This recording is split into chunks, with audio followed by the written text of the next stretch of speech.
అజ్ఞానం బయటపడుతుందని ప్రశ్నించడం మానుకోకూడదు. ప్రశ్నలో విచక్షణ జ్ఞానంతో కూడి ఉండాలి.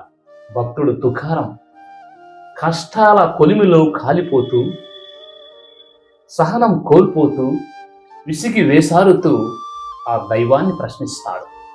ఉన్నావా, అసలు ఉన్నావా? ఉంటే కళ్ళు మూసుకున్నావా? ఈ లోకం కుళ్ళు చూడకున్నావా అని ప్రశ్నిస్తాడు.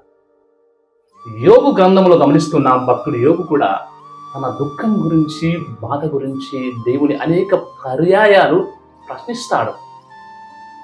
చివరి అధ్యాయంలో యోబు గ్రంథం 42లో తన ప్రశ్నలకు భగవంతుడు సమాధానం ఇస్తాడు.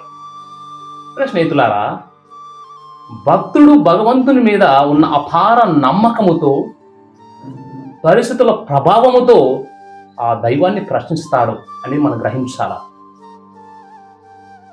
భగవంతుని కరుణాంతరంగం గురించి, ఆయన అనంత ప్రేమను గురించి అవగాహన తెచ్చుకోవడానికి ప్రశ్నించాలే గాని ఏదో మిడిమిడి జ్ఞానముతో ఏదో ఒకటి అడగకూడదు.